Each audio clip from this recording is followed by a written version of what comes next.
هاي، ازيك؟ عاملين ايه؟ وحشتوني.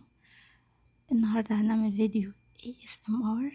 بس قبل ما ابدأ حابة اشكركم على التفاعل بتاعكم، وهتلاقوا لينك الواتساب في اول كومنت. ياريت كلنا ندخل الواتساب علشان بنتفق مع بعض في الفيديوهات الجاية والأفكار الجديدة، وباخد رأيكم في حاجات كتير هعملها في الفيديوهات اللي جاية. وما تخافوش، فيه خصوصية محدش هيعرف يتواصل مع حد، ده بالنسبة للبنات. وحابة طبعا أشكركم على التفاعل الجميل بتاعكم، وما تنسوش الاشتراك في القناة. 70% من الناس اللي بتشوف الفيديوهات مش مشتركة، ياريت نشترك كلنا عشان عايزة أوصل القناة كده ل5000 قبل رمضان إن شاء الله. كل سنة وانتم طيبين. يلا بينا نبدأ. هاي، ازيك؟ عامل ايه؟ اخبارك؟ اتفضل اقعد. اسمك ايه؟ اسمك جميل. عندك كام سنة؟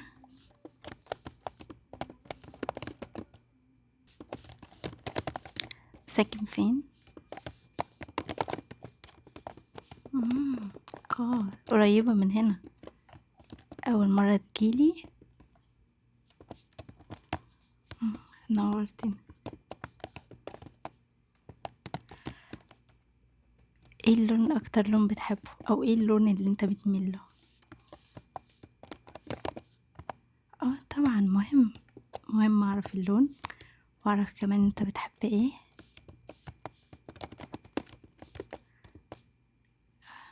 طيب، عايزك تسترخي خالص وتنام على الشезлونج وغمض عينيك، وهسألك شوية أسئلة، ياريت ترد عليا.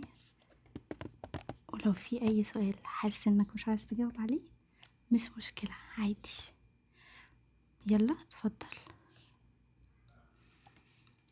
استرخي خالص. خد نفس من جواك، عايز النفس كده يطلع من جوا.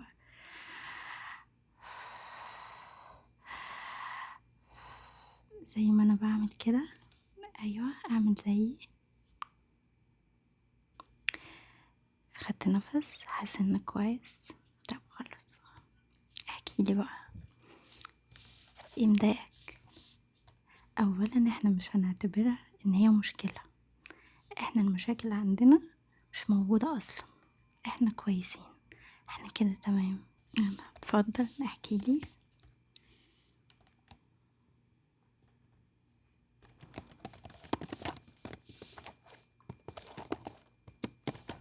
اهو، تمام.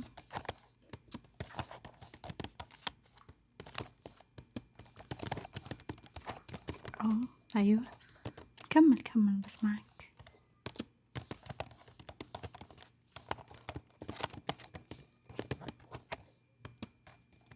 اهو، تمام. طيب، خلاص كده خلصت. طيب ماشي. بص، مبدئيا هسألك شوية أسئلة. الأسئلة دي ياريت ترد عليا بصراحة، اوكي؟ علاقتك بمامتك كانت عاملة ازاي انت وصغير؟ اهو. كانت بتعاملك ازاي؟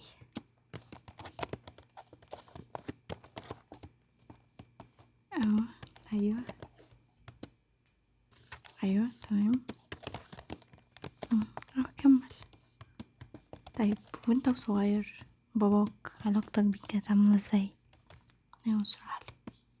يعني بابا كان بيحبك، بيخاف عليك، حاسس ان هو لا، مش بيحبني؟ ايوه. تمام. ايوه. عندك اخوات؟ أمم، عندك كام واحد؟ حلو، ربنا يخليهم لك.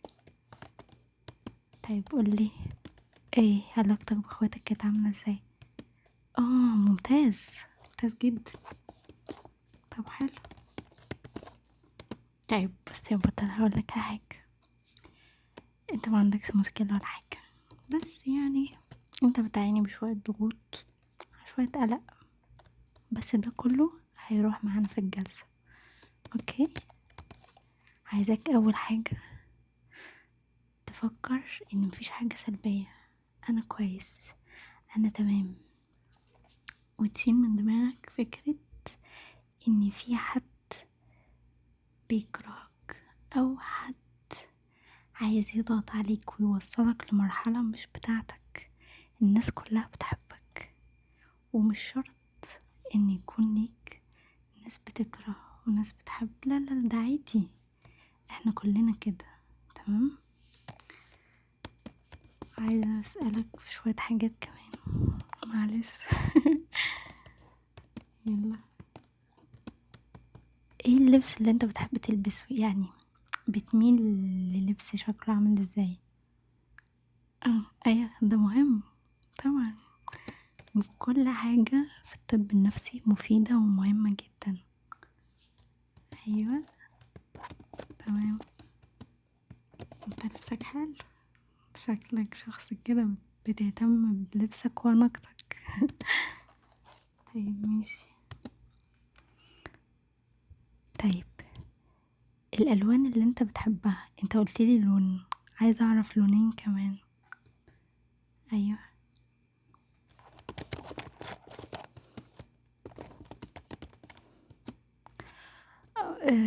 انا واخدة بالي انك بتحب الالوان الغامقة اكتر، ده ليه؟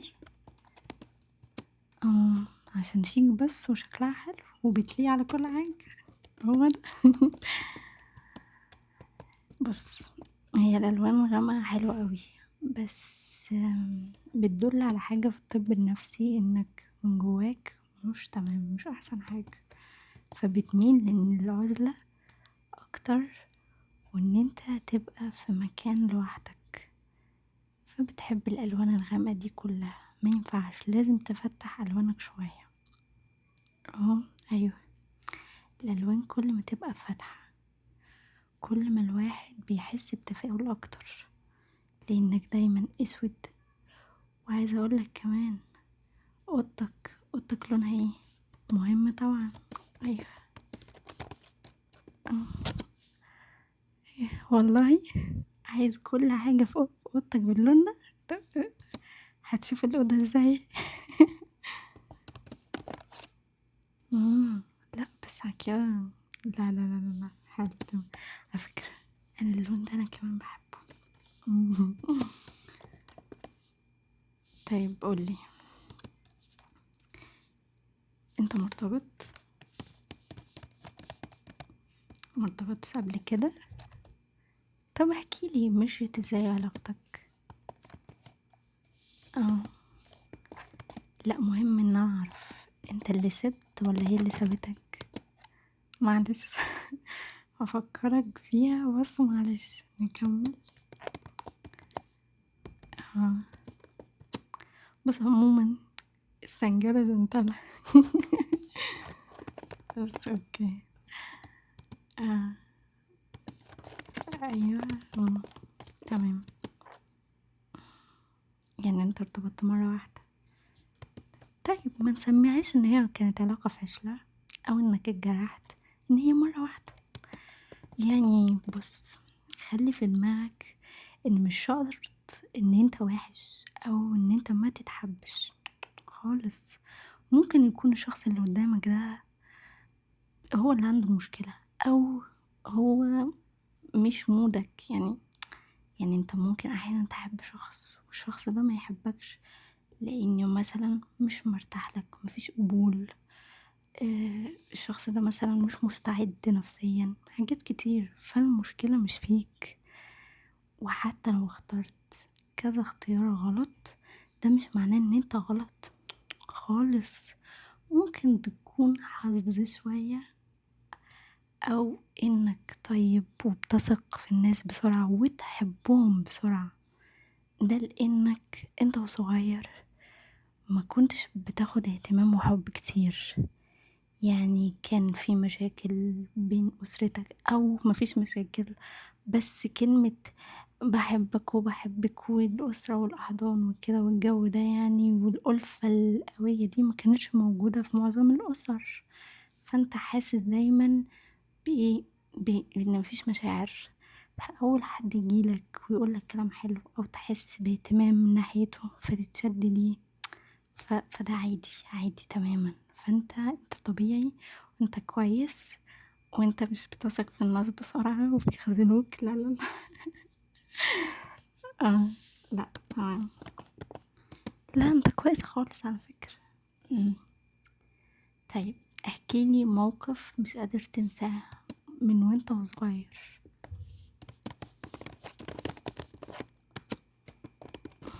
أيوه، تمام. وبعدين؟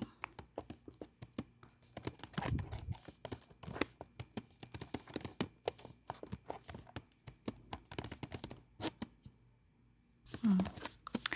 طيب قُل لي الموقف ده بتفتكره إمتى؟ آه. طيب بتحس إن أنت كل ما يحصل لك موقف جديد الموقف القديم ده بييجي في بالك؟ آه. أيوه، أيوه. تمام. لأ طبعًا اتفضل كمّل.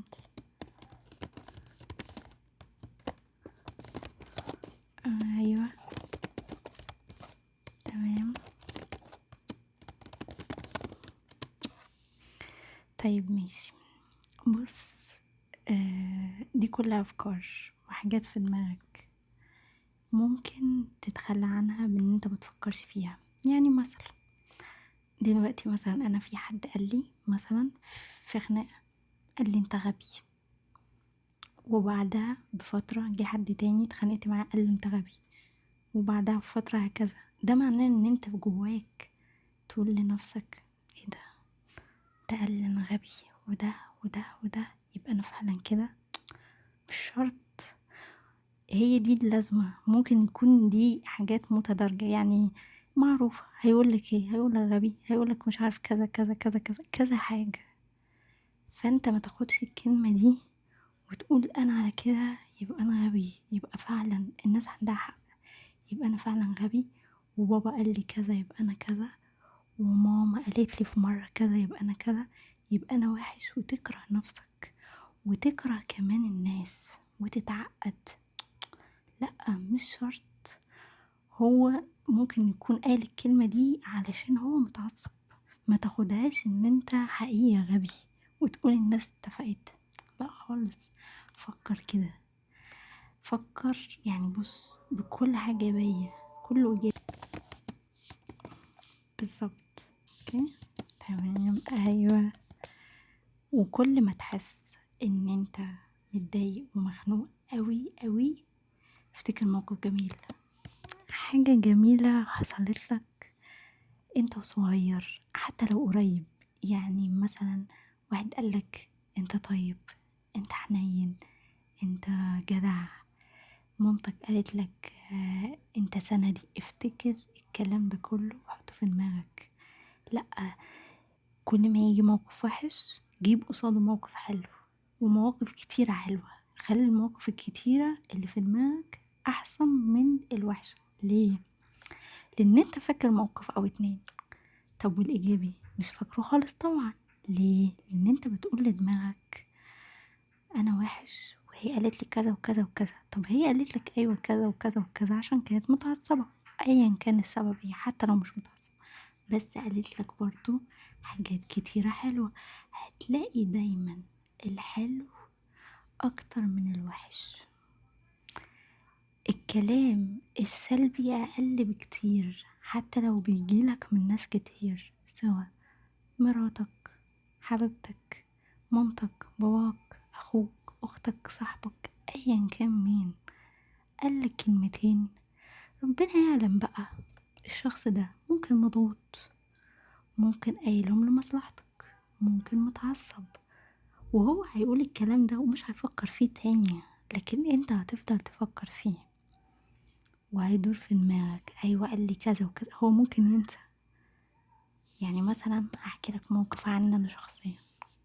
هقول لك، انا قبل كده كانت في واحده صاحبتي بتهزر معايا، فكنت منزله بوست كده على الفيس، فراحت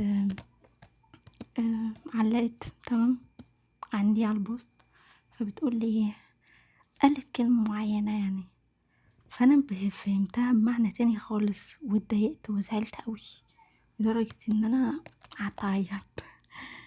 فبعدين بعد كده قابلتها بعدها بكذا يوم، فبتهزر معايا وبتاع، لقيتني قافله منها اللي هو ازيك تمام عامله ايه وكده. قالت لي مالك في ايه، دي مش طريقه كلامنا مع بعض وكده. قلت لها قولي لي، هو انت كنت تقصدي ايه بالكلام اللي انت قلتيه؟ قالت لي يا بنتي انا بهزر. قلت لها طب انت ما حطيتيش ليه مثلا سمايل، اي ايموجي كده يدل ان انت بتهزري عشان انا اتضايقت؟ قالت لي يخرب بيتك انت اتضايقتي بجد، واخدت الموضوع هزار وهي اصلا مش في دماغها. ف... فانا من هنا بقى عرفت ان دماغك بتسوحك على طول. طبعا انا بهزر معاك تمام، بس مش انتوا بتقولوا كده. بس احنا بنفتكر ان الناس بتستقصدنا وقصدها ان هي تضايقنا وكده، بس هما بيهزروا هزار تقيل رخامة كده، بس لا. هما بيهزروا معاك بجد، هما بيحبوك، فانت ما تحطش في دماغك. شكلك اتوترت، خد نفس واهدى شوية، ريلاكس، عايزك تريلاكس كده وخد نفس. عايزك تتنفس من جوه لبره، خد نفس وخرجه واحدة واحدة. طيب احنا خلصنا الحاجات السلبية، عايزين نبدأ في الحاجات الحلوة، الحاجات اللي بتفرحك. عايزاك تقولي حاجة أو كم حاجة انت فخور بيهم، أو لما بتفتكرهم تتبسط، أو حاسس انك محظوظ في الحاجة دي. يلا احكيلي. ايوه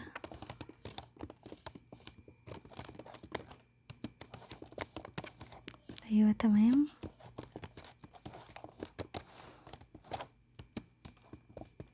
بجد.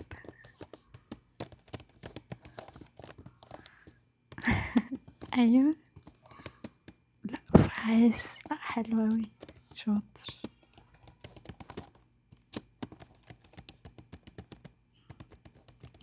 تمام تمام، حلو. لا اتفضل احكي. لا سامعاك طبعا. ايوه.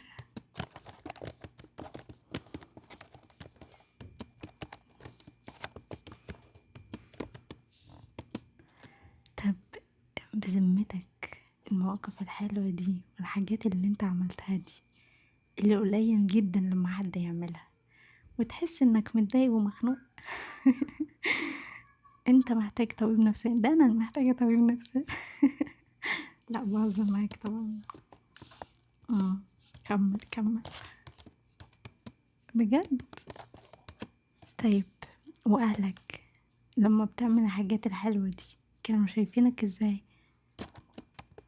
لا احكي لي واحد واحد. باباك لوحده، ومامتك لوحدها، واخواتك واحد واحد. يلا اتفضل.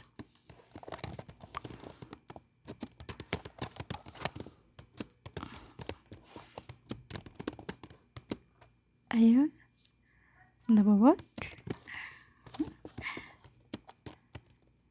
ايوه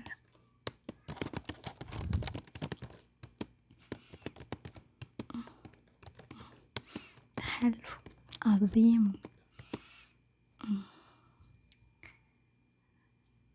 لا انا شايفه ان الناس اللي حواليك بيحبوك قوي بجد.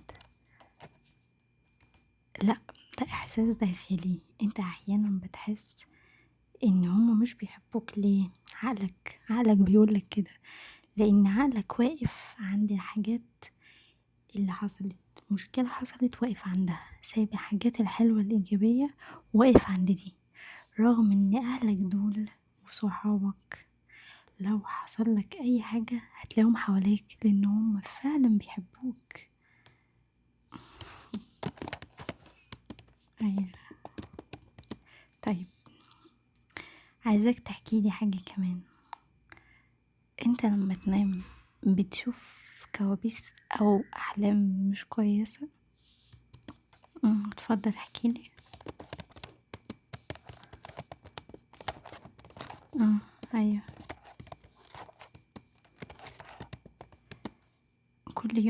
كل يوم بتحلم بنفس الحلم؟ من وانت صغير؟ طب مستمر معاك كل يوم ولا كل فترة والتانية؟ ايوه، لا مهم ان انا اعرف. مش فاكر. طب حاول تفتكر يعني بيبقى عبارة عن ايه؟ يعني مثلا احلام دي بتحلمها قبل حاجة معينة ولا لما تكون حاسس بحاجة معينة فتنام وتحلمها؟ اه لا تفرق. مم. ايوه. مم.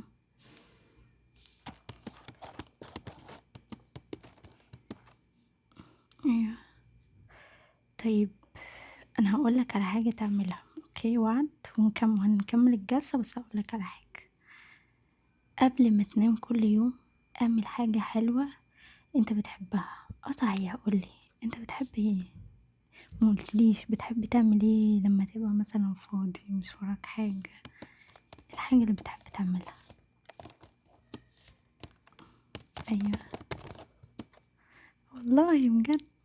طيب بص، الحاجة اللي انت بتحبها دي عايزاك تعملها. يعني بص، مش هقولك كل يوم، بس حاول تعملها 2-3 في الأسبوع، وحاول تطور نفسك فيها. أيوة، طور نفسك، وانت أصلا دايركت هتفرح من جواك ان انت اتطورت في الحاجة دي. فدي حاجة حلوة. طيب، عايزة أسألك سؤال. انت بتقعد مع نفسك كتير لوحدك؟ مم. أيوة. أيوة.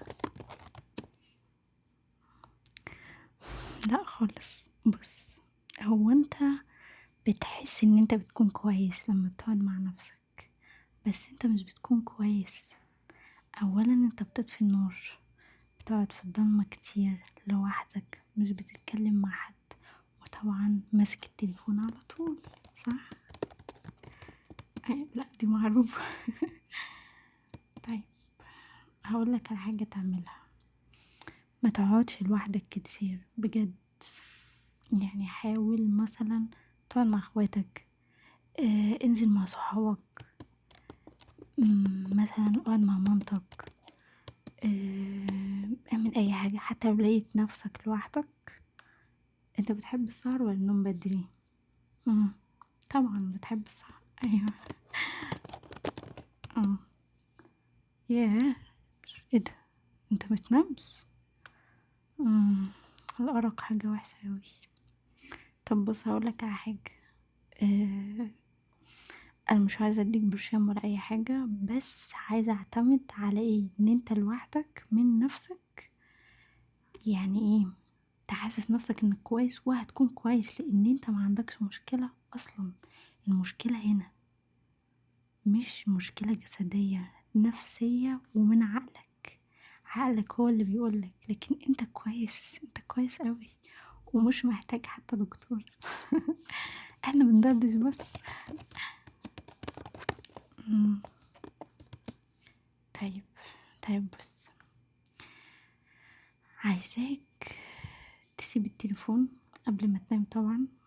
يعني قبل ما تنام بساعة ولا 2 تسيب التليفون. وعايزاك برضو ايه، انت بتتمرن، بتروح الجيم، تلعب رياضة في البيت كده؟ لا، العب رياضة خصوصا قبل ما تنام. عايزاك تتعب نفسك قبل ما تنام على قد ما تقدر في رياضة، في مثلا تنظف اوضتك، في حاجة مهمة عايز تظبطها. آه لو في مذاكرة تذاكر، عقلك هيتعب وجسمك، فهتحس ان انت عايز تنام، فهتنام وترتاح. وعايزاك كمان ايه؟ تصلي الفجر. حاول تنتظم على صلاة الفجر، دي هتريحك. لا انا مش شيخة بس الوقت ده لما بتمارس فيه عبادة بيبقى كويس قوي، بيخرج كل الطاقة السلبية وبيحسسك بالأمان. أيوة. والأذكار طبعا أكيد، صلاة الفجر والأذكار، وانت هتلاقي نفسك من جواك الخانة دي يوم ورا يوم ورا يوم ورا يوم هتروح خالص. مع ان انت تسيب التليفون وتمسكش التليفون بالليل خالص، وكمان تتعب نفسك عشان تنام، عشان الأرق يروح، لأنك حاسس بأرق كل يوم، أرق أرق أرق أرق، مش بتنام. فانت عايز تفصل، عايز في يوم تعرف تنام فيه وتظبط نومك كويس، تنام بالليل عشان تريح دماغك وأفكارك. فاتعب نفسك، هتلاقي نفسك دايركت كده جسمك عايز ينام، وهتنام وهتحس بهدوء وطمأنينة، وإن شاء الله هتحلم بأحلام حلوة. بس انت فكر في أفكار جميلة حلوة. يعني مثلا انت نفسك في ايه؟ ايوه. اه. ايوه. أم، ايوه. ماشي طيب، بص احنا كده خلصنا الجلسة بتاعتنا. ايوه، لا خليك زي ما انت عادي مرتاح. طيب خلاص، اتفضل اقعد على الكرسي. بص، انت كويس وما فيكش اي حاجة، وانا مش هكتب لك روشتة وعلاج والكلام ده خالص. انا بس عايزاك تلتزم باللي قلت لك عليه، التمارين، تمام، سواء في البيت او في جيم براحتك. وتتعب نفسك حتى لو مفيش رياضة، تتعب نفسك بأي مجهود. وحاول ما تفكرش، خلي عقلك ما يفكر، ولو فكرت فكر في حاجات حلوة إيجابية، جايزة أخدتها، إنجاز عملته، كلمة حلوة حد قالها لك. لو في واحدة معجبة بك برضو فكر مثلا في ده. يعني بص، فكر في الإيجابي وشوف ايه الحلو والمميزات اللي فيك. انت عندك مميزات كتيرة حلوة ما شاء الله، فانت فكر فيها، قول انا عندي كذا وكذا وكذا وكذا وكذا، فانا جميل، انا حلو. ودايما تكرر كلمة انا مفيش زيي، انا حلو، انا جامد، انا عظيم، انا كذا، حاجات ايجابية. وسيبك من الوحش، واي حد قالك كلمة وحشة، لحظة الكلمة الوحشة او بعدها قول لا لا لا لا، مستحيل، هو متعصب، قال كلمة كده وخلاص، مش فيا، متفكرش فيها اصلا. كبر دماغك. عارف الناس اللي بتكبر دماغها؟ انت بكبرها، بحيث ان انت ايه، اي حد يقولك حاجة عادي، يلا ربنا يسامحك، مش مهم كده، فاهمني؟ واحدة واحدة هتلاقي نفسك خلاص ما عندكش مشكلة اصلا، انت اصلا ما عندكش مشكلة، انت كويس. وحاول تدخل الالوان التانية في حياتك، بلاش الغوامق. يعني اللون الاسود حلو وكل حاجة، بس احنا عايزين الوان تانية فاتحة، فاهم؟ وحوار ان غرفتي كلها اسود في اسود ده وبتحب الضلمة وبتكره النور وكان لا، الكلام ده مش هينفع. هو حلو كمود نعيشه شوية وخلاص. وصح، نسيت اقولك على حاجة، ايه الافلام اللي انت بتحب تتفرج عليها؟ امم ايوه. كلها؟ ايه ده، انت بتتفرجش على اي افلام رومانسي ولا كوميدي خالص؟ كلها افلام يا رعب يا دم، رعب دم بس. لا لا، لازم تغيرها. وقبل ما تنام خصوصا، اياك تسمع خبر وحش او تتفرج على فيلم رعب أو تشوف أي حاجة تخلّيك متضايق أو حاسس بالذنب.